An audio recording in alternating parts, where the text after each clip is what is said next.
Rich dad poor dad नाम तो सुना ही होगा। ये सिर्फ एक किताब नहीं है, ये एक ऐसा आइडिया है जिसने दुनिया भर में लाखों लोगों का पैसों को देखने का नजरिया ही पलट कर रख दिया। तो चलिए आज समझते हैं इसके उन सबसे पावरफुल सिद्धांतों को। तो यह सब शुरू कहाँ से होता है? बस एक बहुत ही सिंपल से सवाल से। आखिर अमीर और गरीब की सोच में वो कौन सा फंडामेंटल डिफरेंस है जो उनकी पूरी फाइनेंशियल लाइफ की कहानी लिख देता है? और यकीन मानिए इस सवाल का जवाब ही इस पूरी किताब का निचोड़ है। इस किताब की जो पूरी कहानी है ना, वो असल में इसके ऑथर रॉबर्ट कियोसाकी की अपनी कहानी है। उनके पास कह सकते हैं कि एक नहीं बल्कि दो पिता थे और दोनों से उन्हें पैसे के बारे में बिल्कुल जमीन आसमान वाले सबक मिले। तो ये दो पिता थे कौन? चलिए देखते हैं। एक तरफ थे पुअर डैड। ये रॉबर्ट के अपने पिता थे, पीएचडी थे, हाईली एजुकेटेड, एक अच्छी खासी सिक्योर गवर्नमेंट जॉब में, लेकिन आयरॉनिकली हमेशा पैसों की कमी महसूस करते थे। और फिर दूसरी तरफ थे रिच डैड। ये उनके दोस्त के पिता थे। स्कूल की पढ़ाई भी पूरी नहीं की थी, लेकिन पैसे की समझ कमाल की थी और वो फाइनेंशियली सुपर सक्सेसफुल थे। और उनकी सोच का ये फर्क उनकी सलाह में साफ झलकता था। पुअर डैड क्या कहते थे? उनका एक ही मंत्र था, बेटा खूब पढ़ो लिखो, अच्छे मार्क्स लाओ ताकि एक सेफ एंड सिक्योर जॉब मिल जाए। वहीं रिच डैड की सलाह बिल्कुल अलग थी। वो कहते थे पढ़ाई करो लेकिन नौकरी पाने के लिए नहीं, ये सीखने के लिए कि बिजनेस और इन्वेस्टमेंट्स आखिर चलते कैसे हैं। और बस यहीं से, इसी सोच के फर्क से हम उस एक सबसे जरूरी नियम पर पहुंचते हैं जो अमीर और गरीब के फाइनेंशियल रास्ते को हमेशा के लिए अलग कर देता है। और इसे समझना फाइनेंशियल फ्रीडम की तरफ पहला और सबसे क्रूशल कदम है। तो क्या है वो नंबर 1 रूल? रिच डैड के हिसाब से ये बहुत सिंपल है। एसेट और लायबिलिटी के बीच का फर्क जानो। अब ये सुनने में तो बड़ा बेसिक लगता है ना? पर सच तो ये है कि ज्यादातर लोगों की पैसों से जुड़ी सारी परेशानियां बस इसी एक चीज को ना समझने से शुरू होती हैं। तो एसेट आखिर है क्या? बिल्कुल सिंपल भाषा में एसेट वो हर चीज है जो जेब में पैसा डाले, बस इतना ही। ये एक इनकम सोर्स बनाती है, मतलब ये अपने मालिक के लिए काम करती है, उसके लिए पैसे कमाती है।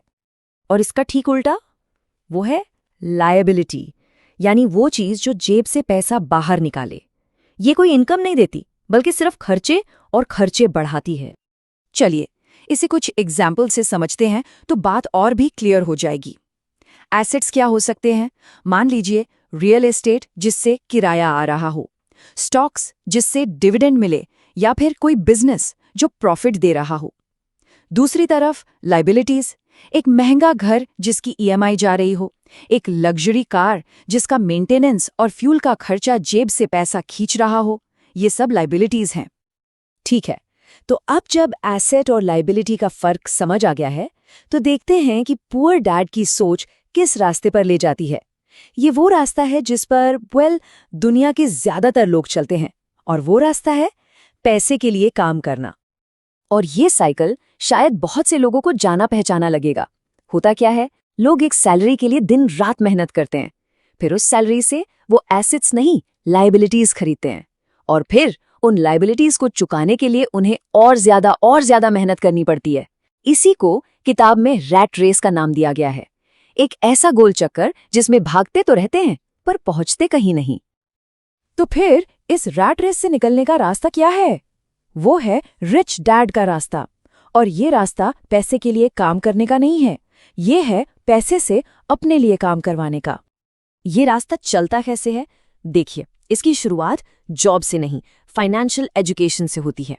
फिर इस नॉलेज को यूज करके इनकम जनरेटिंग एसेट्स खरीदे जाते हैं। धीरे धीरे स्टेप बाय स्टेप ये एसेट्स इतना पैसा बनाने लगते हैं कि सैलरी पर डिपेंडेंसी ही खत्म हो जाती है। और बस यही वो पॉइंट है जहां पैसा मालिक के लिए काम करना शुरू कर देता है, और इसी को कहते हैं फाइनेंशियल इंडिपेंडेंस। लेकिन एक मिनट, इस रास्ते पर चलने के लिए सिर्फ जानना काफी नहीं है, एक एंटरप्रेन्योरियल माइंडसेट की भी जरूरत पड़ती है। इसका मतलब है रिस्क से भागने की बजाय well thought out calculated risks लेना। क्योंकि एक बात तो पक्की है, दौलत बनाने के बड़े मौके अक्सर उसी कंफर्ट जोन के बाहर मिलते हैं जहां जाने से ज्यादातर लोग डरते हैं। तो घूम फिरकर हम कहाँ पहुंचे? इस पूरी बातचीत का, इस पूरी फिलॉसफी का निचोड़ क्या है? ये हमें किताब के सबसे पावरफुल आइडिया की तरफ ले जाता है कि असली दौलत बैंक अकाउंट में पड़े नंबर नहीं है। असली दौलत है माइंडसेट। अमीर और गरीब के बीच का जो सबसे बड़ा फर्क है ना, वो उनकी डिग्री या उनकी मेहनत में नहीं है। बिल्कुल नहीं। वो फर्क है पैसे को देखने के उनके नजरिए में, उनकी फाइनेंशियल नॉलेज में। असलियत में यही सबसे बड़ी संपत्ति है। और ये पूरी सोच, ये पूरी किताब एक लाइन में समराइज की जा सकती है। सिर्फ पैसे के लिए काम मत करो, अपने पैसे से अपने लिए काम करवाओ। बस यही है रिच डैड फिलॉसफी का कोर। तो आज की ये बातचीत एक बहुत जरूरी सवाल पर आके खत्म होती है। एक ऐसा सवाल जो हर किसी को खुद से पूछना चाहिए।